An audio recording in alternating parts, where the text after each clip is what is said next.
Welcome to Sandbox Ep.05 from Buro Happold.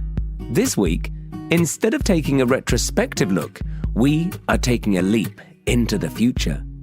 Lara Balazs, energy consultant with Buro Happold, explores the issues we'll be discussing in our forthcoming episode, Weathering Heights.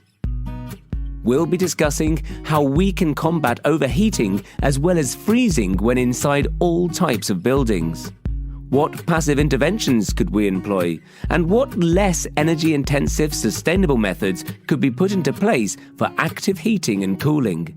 It's a hot topic with a cold, sharp edge. But how we respond now to the climate challenge becomes ever more urgent and imperative. Climate change is resulting in the UK experiencing increases in temperature, more frequent and severe heat waves. Our buildings continue to be dominated by heating rather than cooling, meaning that deaths as a result of cold weather are going to continue being the primary concern. Nonetheless, heat-related deaths will rise. According to the Committee on Climate Change, overheating in buildings is expected to cause around 4,500 premature deaths per year by 2050. In our upcoming episode, Weathering Heights, we'll be discussing more about the issues of our UK building stock in the context of this changing climate and what this means for keeping people comfortable. We'll look at how the design of buildings of the past, particularly in regions with hot climates, can give us clues as to how we design and refurbish our building stock to meet the needs of our changing climate. Those buildings that were constructed before we had the option of active cooling like air conditioning use clever design tricks to keep occupants comfortable, and there is a lot that we can learn from them. We've made some large steps in reducing the energy demand of buildings in the UK, and risk reversing this progress if we move to tackle the overheating problem by increasing the use of mechanical cooling systems. At the same time, people are going to be especially vulnerable in homes.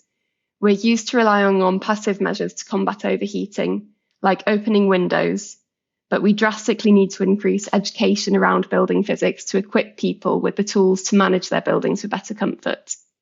In the episode, we'll talk more about the impact of different passive measures like shading and ventilation, and how different stakeholders might better educate people on this. We'll also be looking at strategies used in hot climates for managing cooling.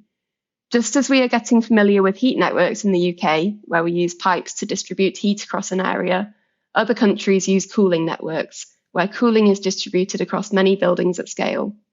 We'll talk about the applicability of district cooling to the UK climate, and how heat networks, cooling networks, and ambient loops can be used to decarbonise both heating and cooling of buildings.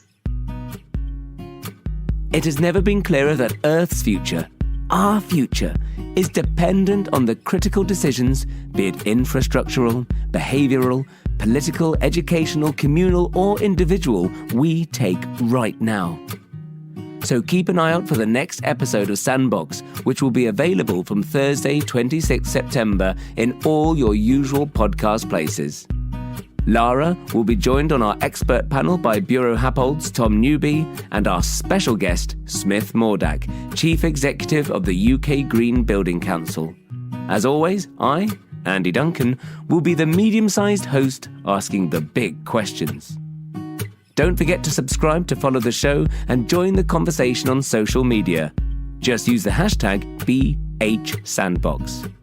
Goodbye for now, dear listeners.